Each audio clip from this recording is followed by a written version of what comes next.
All right. Welcome, Dee Dee.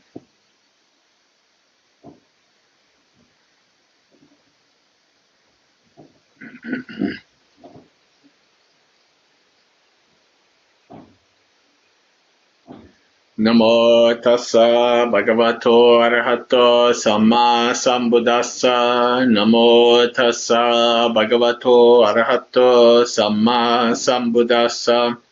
Namo tassa bhagavato arahato samma sambuddhassa. Sabbe sankhara anicchati yadapanyaya passati attanibindati dukke samaggo visuddhiya. Sabbe sankhara dukkati yadapanyaya passati attanibindati dukke samaggo visuddhiya. Sabbe Dhamma anattati yadapanyaya passati attanibindati dukke samaggo visuddhiya. Impermanent is all that is conditioned. When one sees this with wisdom, one turns away from suffering. This is the path to purity. Unsatisfactory is all that is conditioned. When one sees this with wisdom, one turns away from suffering. This is the path to purity. Without self are all dhammas. When one sees this with wisdom, one turns away from suffering. This is the path to purity. Sadhu.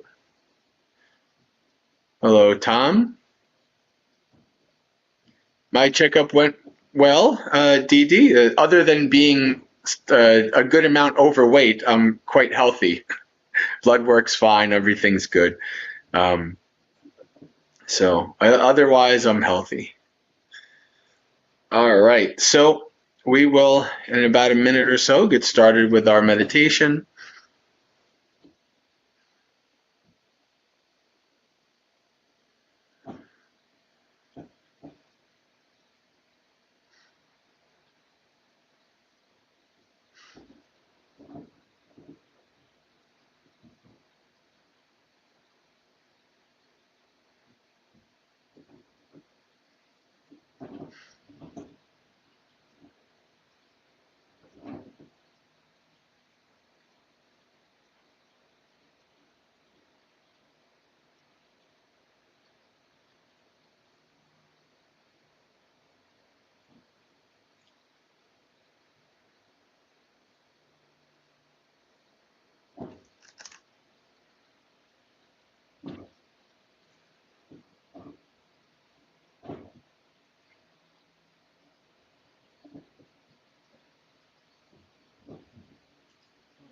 All right.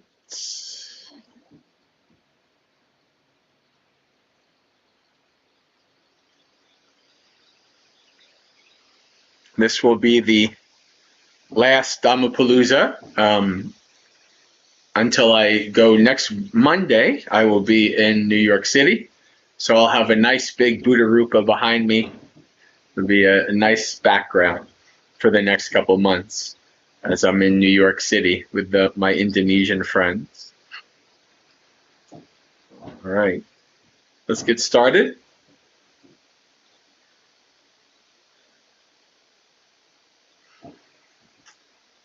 Set your body up in a comfortable and stable position. Close your eyes.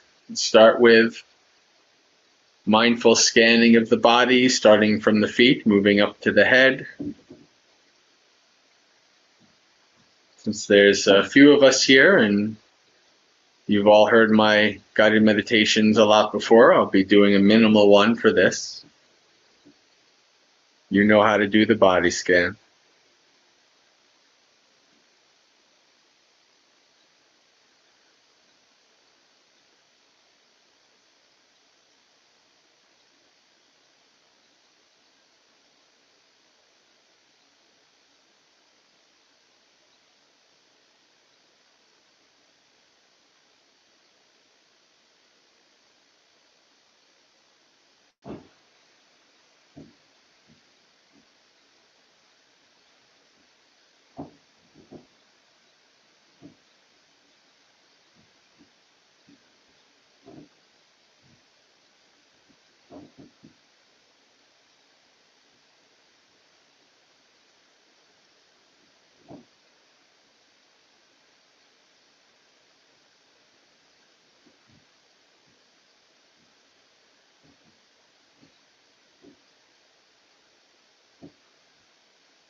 Whenever you're ready, you can let go of the body, start following the breath.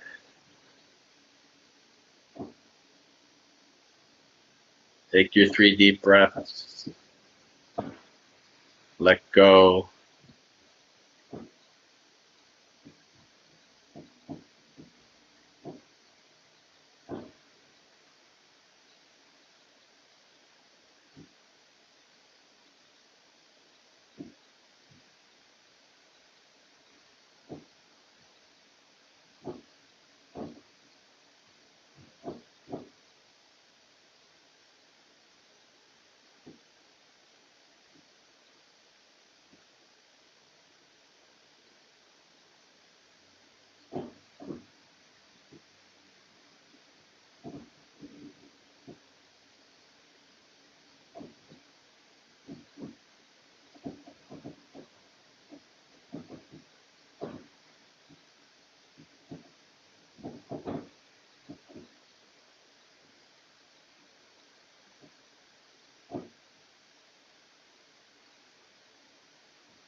For the rest of the meditation period, we'll practice metta.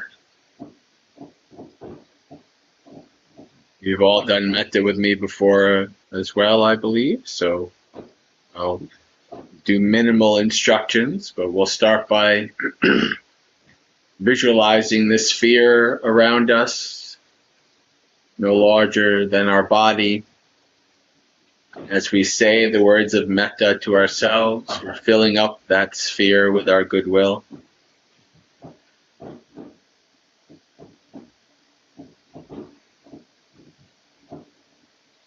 May I find happiness.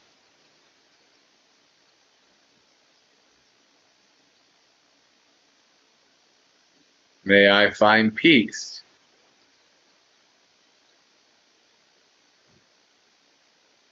May I live in friendship with all beings.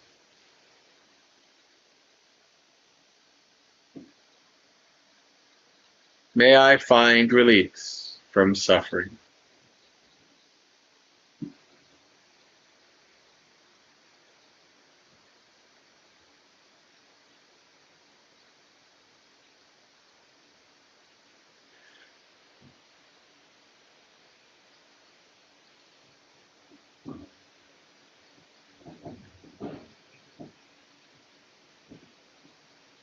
May I find happiness.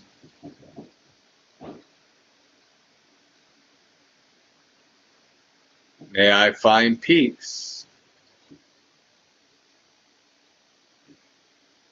May I live in friendship with all beings.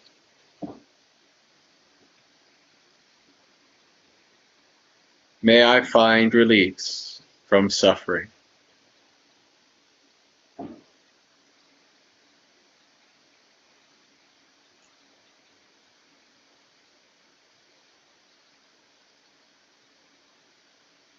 Remember, when you say words of metta, they're not meant to be a mantra. You want to try to say them with as much meaning and feeling behind them, like saying it to or about your best friend or close relative.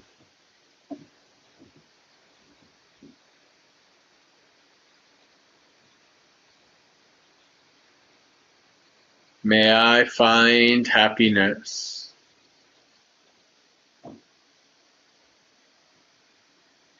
May I find peace.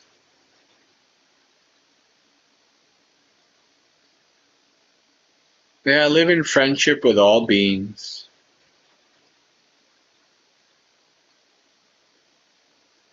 May I find release from suffering.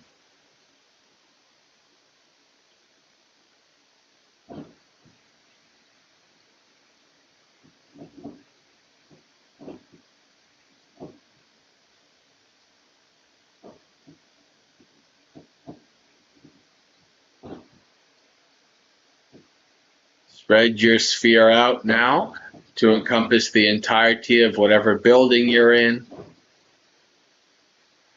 and whatever beings may be in that building, human, animal, insect, seen and unseen, known and unknown, without any holding back or limitations. Totally encompassing the building you're in with your sphere of metta, goodwill, and friendliness.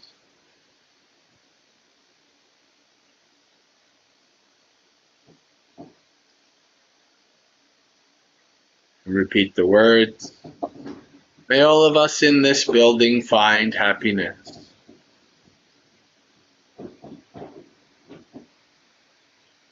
May all of us find peace. May all of us live in friendship with each other. May all of us find release from suffering.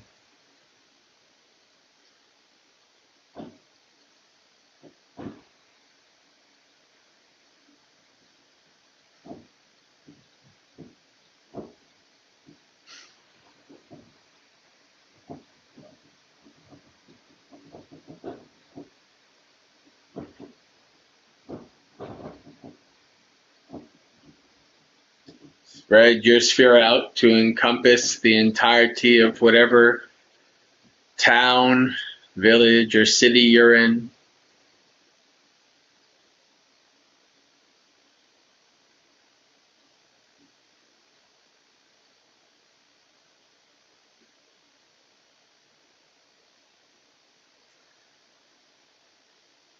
May all of us in this town find happiness.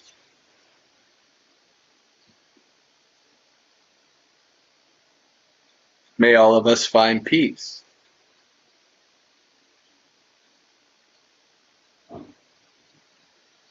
May all of us live in friendship with each other.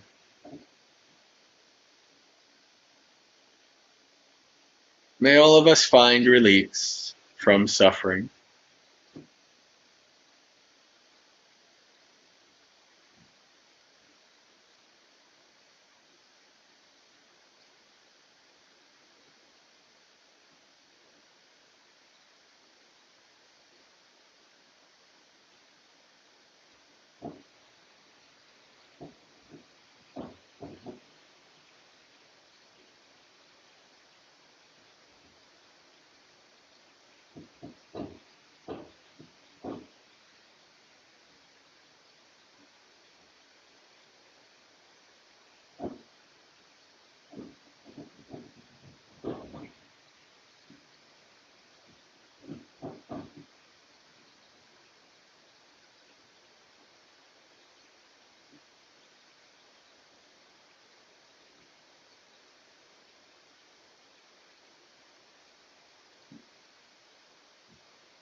Continue to spread your sphere out to encompass the entirety of whatever state, province, or region you're in.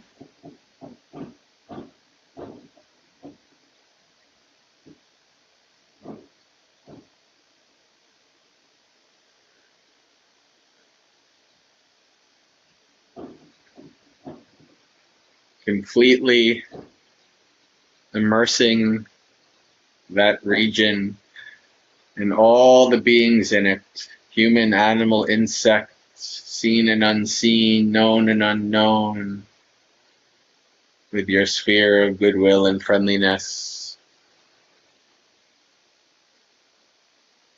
May all of us in this state find happiness.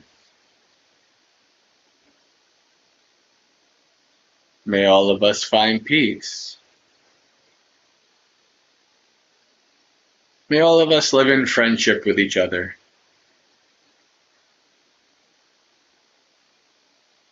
May all of us find release from suffering.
Spread your sphere out to encompass whatever country you're in. Millions of beings, humans, animals, insects, seen and unseen, beings in water and air and land, fully encompassed with your goodwill and friendliness.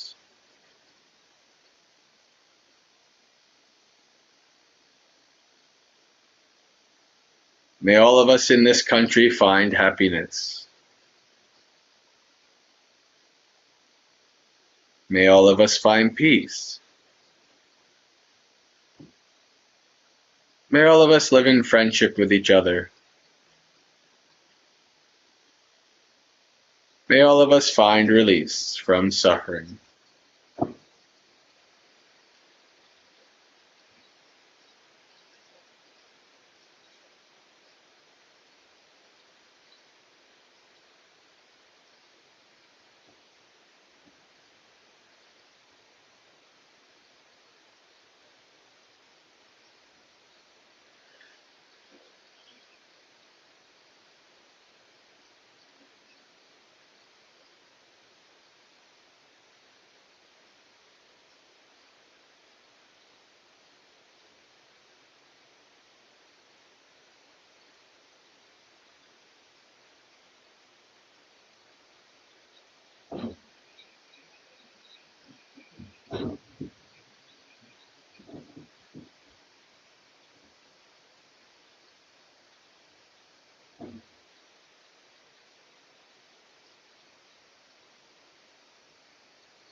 Spread your sphere out to encompass the entirety of our home planet, the Earth. Trillions of beings on land, sea, and air. A small blue dot in a sea of darkness, teeming with life. Totally encapsulated by your sphere of goodwill and friendliness.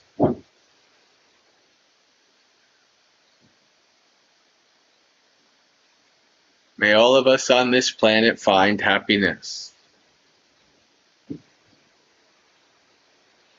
May all of us find peace.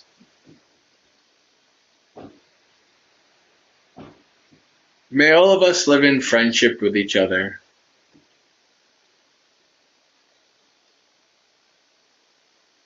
May all of us find release from suffering.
Spread your sphere out into the cosmos, to the galaxy,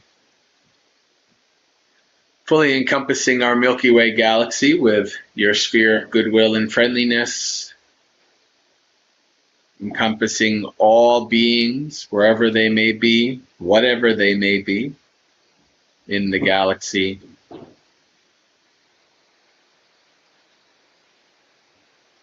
May all of us in this galaxy find happiness. May all of us find peace. May all of us live in friendship with each other. May all of us find release from suffering.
Spread your sphere out into the cosmos, encompassing the known universe and beyond, wherever there may be beings in the samsaric state, totally encapsulating and pervading all beings everywhere with your goodwill and friendliness.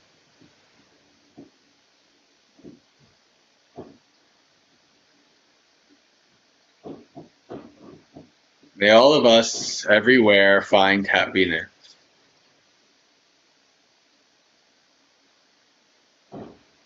May all of us find peace.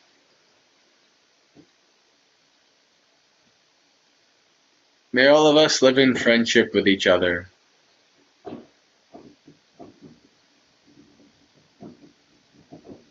May all of us find release from suffering.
Slowly open your eyes, becoming aware of the room around you and your body's position in it, and reflecting on the state of your mind before and after the meditation.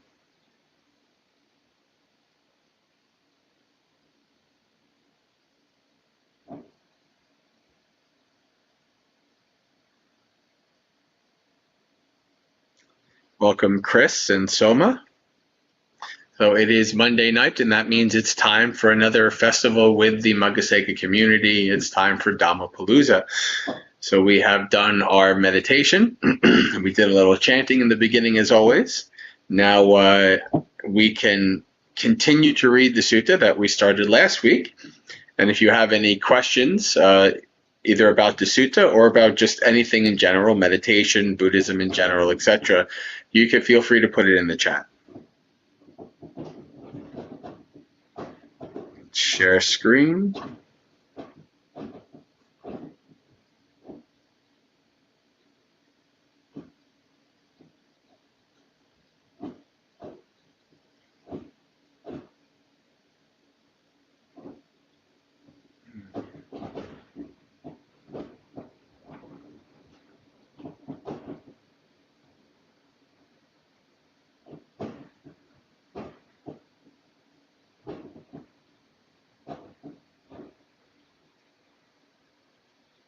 All right.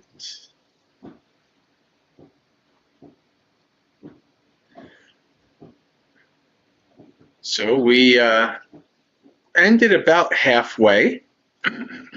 Remember, this is the sutta where the Buddha talks about the noble quest and the ignoble quest. And so we have, starting with this paragraph, and so being myself liable to be reborn, understanding the drawbacks in being liable to be reborn, I sought that which is free from rebirth, the supreme sanctuary from the yoke extinguishment, and I found it. So that's the noble quest. Remember, the ignoble quest is you are liable to be impermanent, and you seek things that are impermanent. You're liable to, grow old, get sick, and die, and you seek things that are liable to grow old, sick, and die. So, being myself liable to grow old, fall sick, die, sorrow, and become corrupted, understanding the drawbacks in these things, I sought that which is free from old age, sickness, death, sorrow, corruption, the supreme sanctuary from the yoke extinguishment, and I found it. Knowledge and vision arose in me. My freedom is unshakable. This is my last rebirth. Now there'll be no more future lives.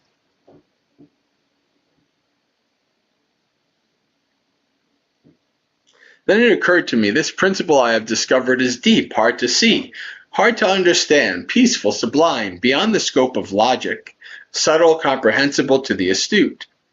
But people like clinging. They love it and enjoy it.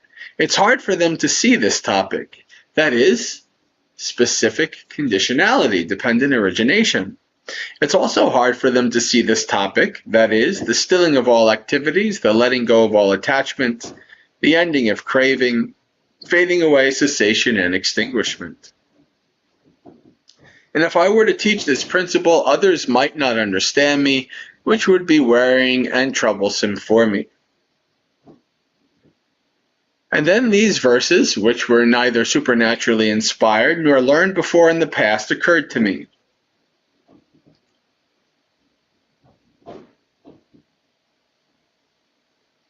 I've struggled hard to realize this. Enough with trying to explain it. Those mired in greed and hate can't really understand this teaching. It goes against the stream, subtle, deep, obscure, and very fine. Those besotted by greed cannot see, for they're shrouded in a mass of darkness. So as I reflected like this, my mind inclined towards remaining passive, not to teaching the Dhamma. Then the divinity Sahampati, knowing my train of thought himself, "O Lord, the world will be lost, the world will perish, for the mind of the realized one, the perfected one, the fully awakened Buddha, inclines towards remaining passive, not to teach the Dhamma." Then, as easily as a strong person would extend or contract their arm, he vanished from the realm of the divinity and reappeared in front of me. He arranged his robe on one shoulder, raised his joined palms towards me, and said, "Sir, let the Blessed One teach the Dhamma. Let the Holy One teach the Dhamma. There are beings with little dust in their eyes.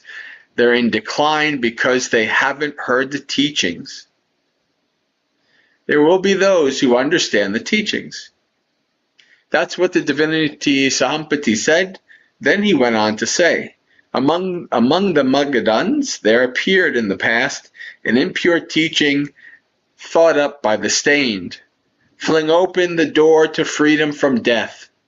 Let them hear teaching the Immaculate One discovered. Standing high on a rocky mountain, you can see the people all around. In just the same way, all seer, so intelligent, having ascended the temple of truth, rid of sorrow, look upon people swamped with sorrow, overcome by rebirth and old age. Rise, hero, victor in battle, caravan leader, wander the world cleared of debt. Let the Blessed One teach the Dhamma. There will be those who will understand.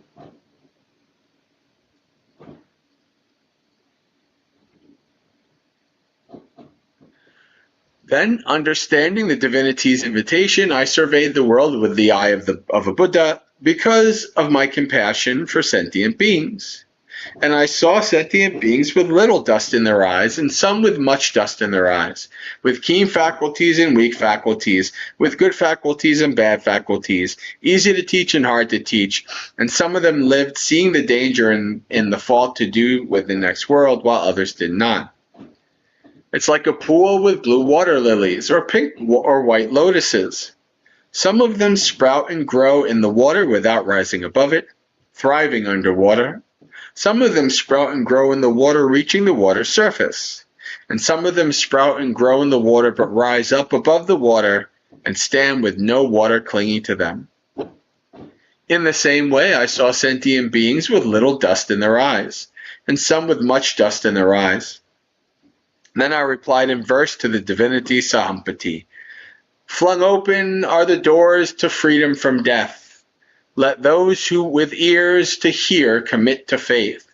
Thinking it would be troublesome divinity, I did not teach the sophisticated, sublime Dhamma among mankind. Then the divinity Sahampati, knowing that his request for me to teach the Dhamma had been granted, bowed and respectfully circled me, keeping me on his right before vanishing right there. Then I thought, who should I teach first of all? Who will quickly understand this teaching? Then it occurred to me that Alara Kalama, remember in the beginning of the sutta last week, we went over the Buddha's noble search and how he met these past two teachers. That Alara Kalama is astute, competent, clever, and has long had little dust in his eyes. Remember, I told you that these people were not like, these were highly moral, highly attained beings. They just were not awakened, nor did they know the way to awakening. Right? So they were just this close.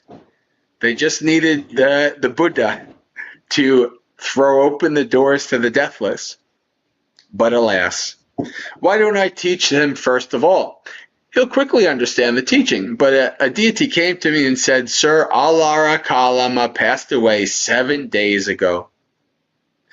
And knowledge and vision arose in me. Alara Kalama passed away 7 days ago. I thought, this is a great loss for Alara Kalama. If he had heard the teaching, he would have understood it quickly.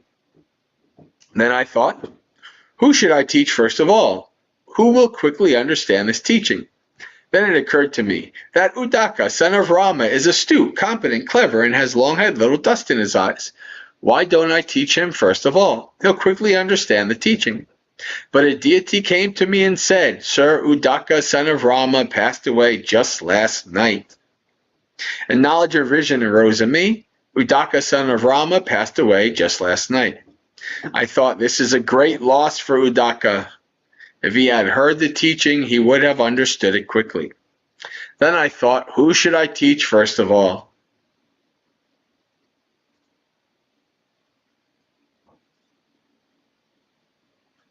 Who will quickly understand this teaching? Then it occurred to me, the group of 5 mendicants were very helpful to me. They looked after me during my time of resolute striving. Why don't I teach them first of all? Then I thought, where are the group of 5 mendicants staying these days? With clairvoyance that is purified and superhuman, I saw that the group of 5 mendicants were staying near Varanasi in the deer park at Isipatana. So when I had stayed in Uruvela as long as I pleased, I set out for Varanasi. When I was traveling along the road between Gaya and Bodh Gaya, the Ajivika ascetic Upaka saw me and said, Reverend, your faculties are so very clear, and your complexion is pure and bright. In whose name have you gone forth, Reverend? Who is your teacher? Whose teaching do you believe in? This is always a funny little interaction. Maybe you've heard this interaction before. The first person who saw Buddha on the road. I replied to Upaka in verses. I am the champion, the knower of all, unsullied in the midst of all things. I've given up all, freed through the ending of craving. Since I know for myself, whose follower should I be? I have no tutor, there is no one like me. In the world with its gods I have no rival. For in this world I am the perfected one. I am the supreme teacher. I alone am fully awakened, cooled, and quenched. I am going to the city of Kasi to roll forth the wheel of Dhamma. In this world that is so blind, I'll beat the drum of freedom from death. According to what you claim, Reverend, you ought to be the infinite victor. So that's Upaka responding, and then the Buddha responds again. The victors are those who, like me, have reached the ending of defilements. I have conquered bad qualities, Upaka. That is why I'm a victor. Then, when I had spoken, Upaka said, well, if you say so, Reverend. Shaking his head, he took a wrong turn and left. Right? The Buddha makes these pronouncements like, and then the Upaka is like, well, if you say so, and then leaves. What an interesting interaction there. Anyway, Traveling stage by stage, I arrived at Varanasi and went to see the group of 5 mendicants in the deer park at Isipatana. The group of 5 mendicants saw me coming off in the distance and stopped each other, saying, "Here comes the ascetic Gautama. He's so indulgent. He strayed from the struggle and returned to indulgence. We shouldn't bow to him or rise for him or receive his bowl and robe, but we can set out a seat. He can sit if he likes." Yet as I drew closer, the group of 5 mendicants were unable to stop themselves per their own agreement.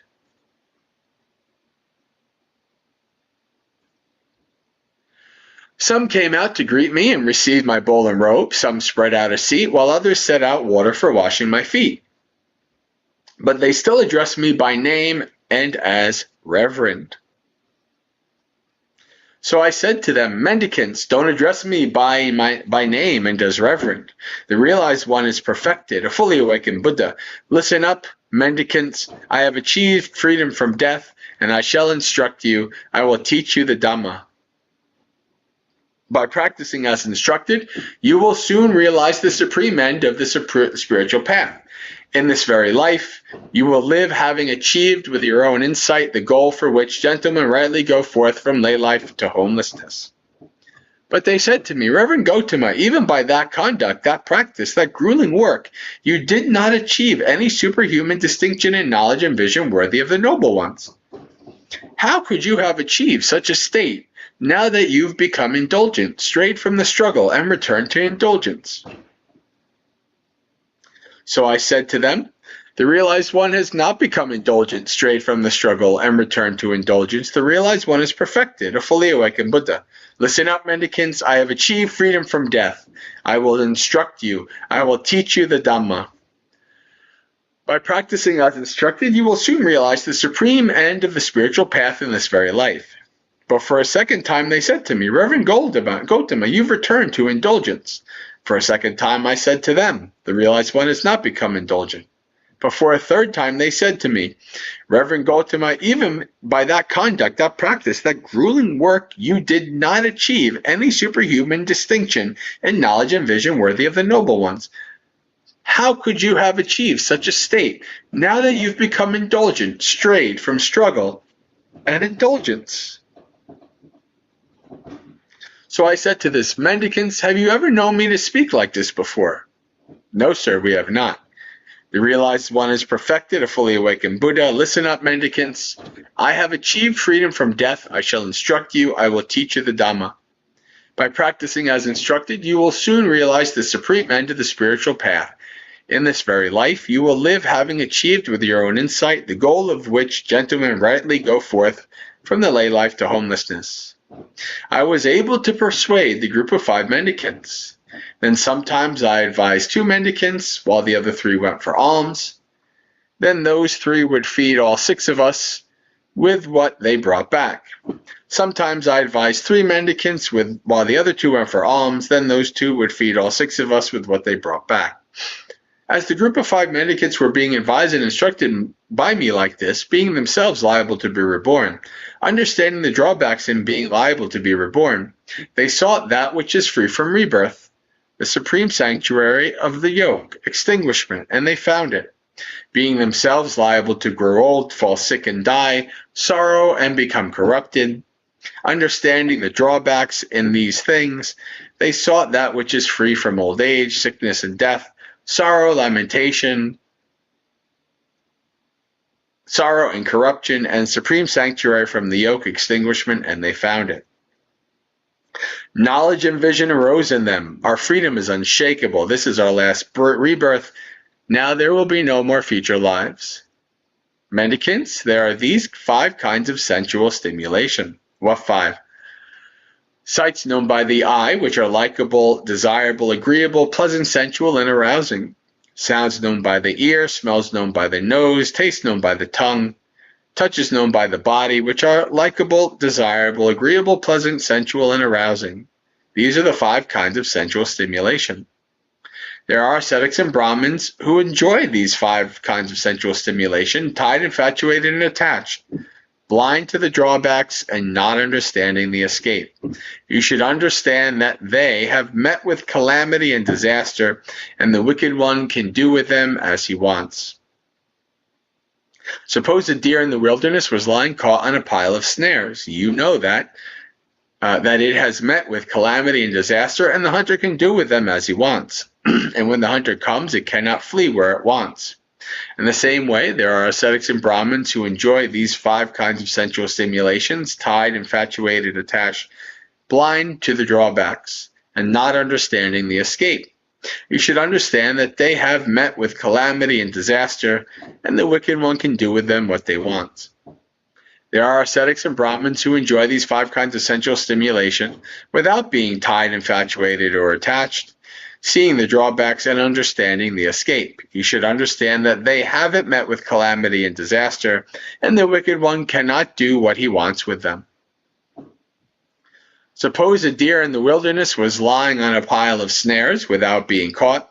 You'd know that it hasn't met with calamity and disaster, and the hunter cannot do what it wants with them.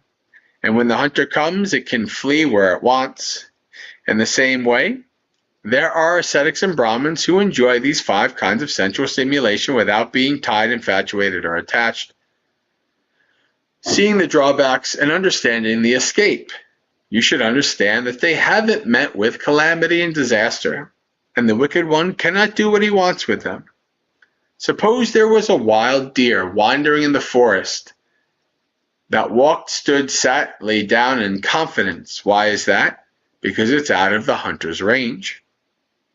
In the same way, mendicant, quite secluded from sensual pleasures, secluded from unskillful qualities, enters and remains in the first jhana, which has the rapture and bliss born of seclusion, while placing the mind and keeping it connected. This is called the mendicant who has blinded Mara, put out his eyes without a trace, and gone where the wicked one cannot see. Furthermore, as the placing of the mind and keeping it connected are stilled, a mendicant enters and remains in the second jhana, which has the rapture and bliss born of immersion, with internal clarity and mind at one, without placing the mind and keeping it connected. This is called the mendicant who has blinded Mara. Furthermore, with the fading away of rapture, a mendicant enters and remains in the third jhana, where they meditate and with equanimity, mindful and aware, personally experiencing the bliss of which the noble ones declare. Equanimous and mindful, one meditates in bliss. This is called the mendicant who has blinded Mara. Furthermore, with the giving up of pleasure and pain and the disappearance of former happiness and sadness, a mendicant enters and remains in the fourth jhana, without pleasure or pain, with pure equanimity and mindfulness. This is called the mendicant who has blinded Mara. Furthermore, a mendicant going totally beyond the perception of form, with the disappearance of perception of impingement, now focusing on the perception of diversity, aware that space is infinite, enters and remains in the dimension of infinite space. This is called the mendicant who has blinded Mara. Furthermore, a mendicant going totally beyond the dimension of infinite space, aware that consciousness is infinite, enters and remains in the dimension of infinite consciousness. This is called the mendicant who has blinded Mara. Furthermore, a mendicant going totally beyond the dimension of infinite consciousness, aware that there is nothing at all, enters and remains in the dimension of nothingness. This is called the mendicant who has blinded Mara. Furthermore, a mendicant going totally beyond the dimension of nothingness enters and remains in the dimension of neither perception nor non-perception. This is called the mendicant who has blinded Mara. Furthermore, a mendicant going totally beyond the dimension of neither perception nor non-perception enters and remains in the cessation of perception and feeling, and having seen with wisdom their defilements come to an end. This is called the mendicant who has blinded Mara, put out his eyes without a trace, and gone where the wicked one cannot see. They've crossed over clinging to the world, and they walk, stand, sit, and lie down in confidence. Why is that? Because they're out of the wicked one's range. That is what the Buddha said. Satisfied, the mendicants approved of what the Buddha said. All right. Finished it up.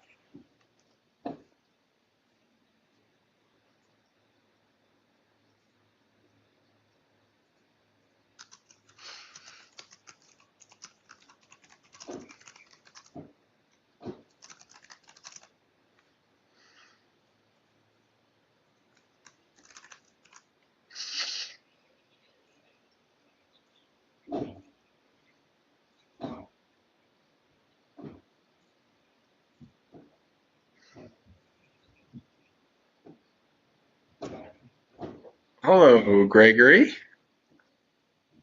Well, we've gone about an hour, and I think we're good. So we'll call it a little bit early today. So Sukhi Hotu, may you be happy and at ease. Practice well and be well, and may you have a spiritually successful and peaceful practice until we meet again, which, if I'm alive, should be next Monday while I'm in New York City for another Dhammapalooza. So, all right, everybody, have a good week. And if you are joining for the first time, then you can go to the website listed on the screen, maggaseika.org, to find out more about myself and the upcoming aspiring organization, Maggaseika. Have a good week.